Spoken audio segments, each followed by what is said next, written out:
नमस्कार। पॉलिटिक्स में आप सबों का स्वागत है। और आज हम पॉलिटिक्स में बात उस पॉलिटिक्स की कर रहे हैं जिस पॉलिटिक्स ने कहीं न कहीं लालू यादव को या लालू परिवार की धड़कनें बढ़ा दी होगी।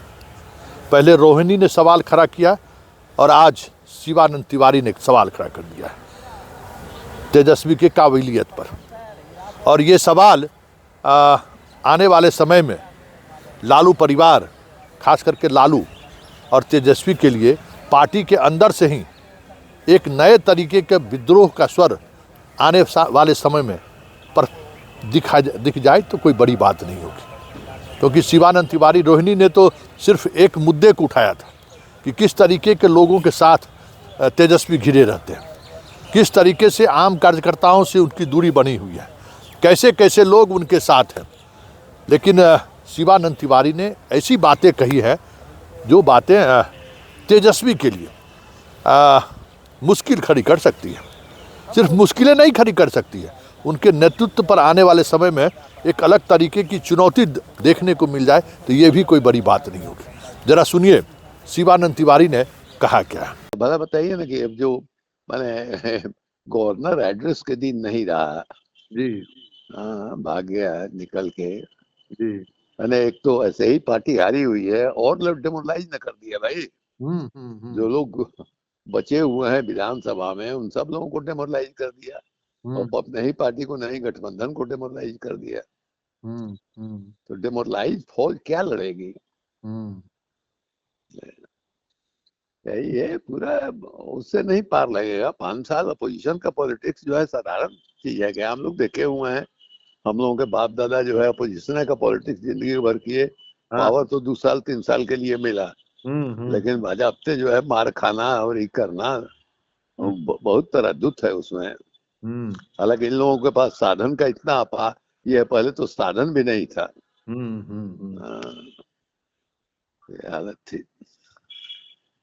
ठीक है संतोष जी, सर ये बात लगावे क्या, जो बात हुई है, जो बात हुई है वो बात लगावे क्या? लगा दीजिए, लगाने में क्या लगाना है। अच्छा ठीक सर, ठीक सर। शिवानंद तिवारी का ये कहना अपने आप में एक बड़ी बात है और वाकई में पूरे सत्र के दौरान जिस तरीके का व्यवहार तेजस्वी का देखने को मिला है, जिस दिन वो नेता प्रतिपक्ष घोषित हुए उस दिन भी वो सदन में नहीं थे। राज्यपाल का अभिभाषण हो किसी भी सत्र के लिए, इससे महत्वपूर्ण तारीख कोई और दूसरा होता ही नहीं है। उस दिन आप मौजूद नहीं हैं।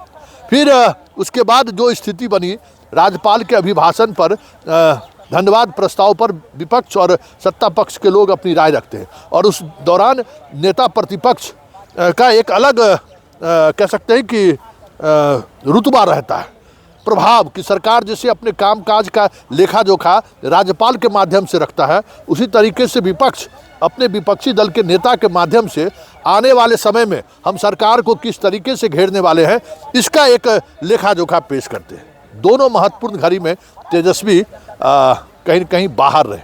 इसकी लेकर आलोचना तो पार्टी के अंदर शुरू हो ही गई है।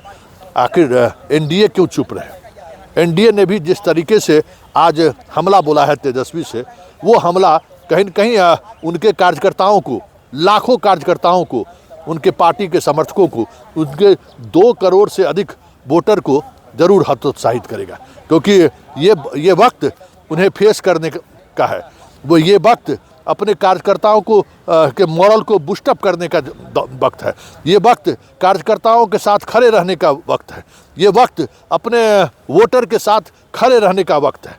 ये वक्त अपने वोटर के उस उम्मीद को सदन में उठाने का था, लेकिन उस दौरान, इस पूरे सत्र के दौरान वो लापता रहे। ऐसे में तेजस्वी के राजनीति में होने और नहीं होने का मतलब क्या है?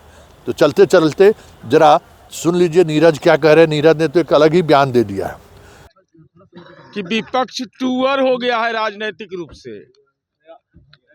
जनादेश का वज्र टूटा और मान्यवर तेजस्वी यादव परिवार के साथ, पिता बीमार हैं, बेटा सैर सपाटे के लिए निकल पड़ा।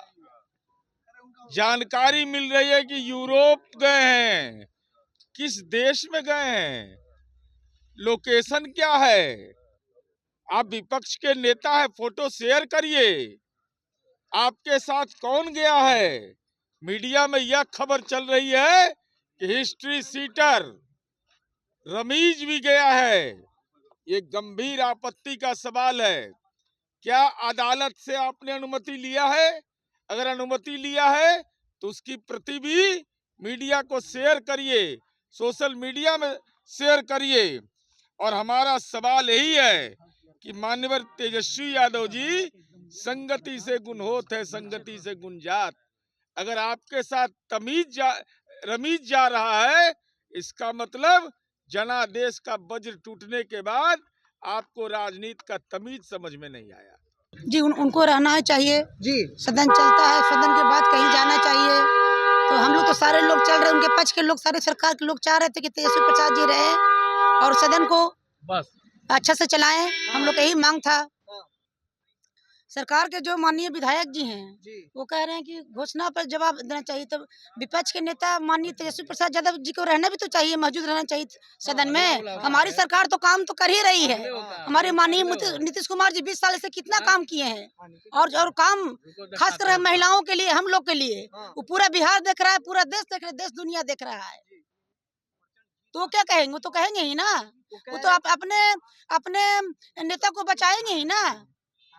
पक्ष और विपक्ष दोनों के आने से जो है सदन का जो है एक मतलब मान सकते हैं कि अच्छे सुचारू रूप से चलता है ना। और विपक्ष के अगर नेता गायब हैं तो ये तो दुर्भाग्यपूर्ण बात है, क्योंकि आप सब जानते हैं कि दोनों राय लेकर के ही सरकार चलाने में मज़ा आता है ना। और अगर सामने वाला अपना राय ही नहीं देना चाह रहे तो ये बिहार की जनता के लिए भी ये एक मैसेज है कि विपक्ष अपना जो रोल है वो ढंग से नहीं निभा रहे। तेजस्वी के विधायक कह रहे हैं कि हम लोग सरकार को घेर लेंगे अकेले खुद ही, और सरकार को अपनी घोषणाओं पर ध्यान देना चाहिए। नेता प्रतिपक्ष अगर किसी को बनाया जाता है तो वो जिम्मेवारी का पद है, और इससे पूर्व भी हमने ये बातें देखी हैं। लेकिन खैर सदन में पक्ष विपक्ष जब तक आमने सामने आकर के कुछ राय विचार ना करे तो कहीं ना कहीं ये जिम्मेवारी जो है उसको सीरियसली लेना चाहिए। गैंगस्टर से उनको जोड़ दिया है कि यूरोप में किसके साथ घूम रहे हैं। लेकिन तमाम एनडीए के घटक दलों ने जिस तरीके से तेजस्वी का पर हमला बोला है, कह सकते हैं कि एक तो वैसे ही हार की वजह से उनके विधायकों का मनोबल गिरा हुआ है, वैसे ही उनके कार्यकर्ताओं का मनोबल गिरा हुआ है, उनके समर्थकों का मनोबल गिरा हुआ है, उनके वोटरों का मनोबल गिरा है। ऐसे में और मनोबल गिर जाए तो कोई बड़ी बात नहीं होगी।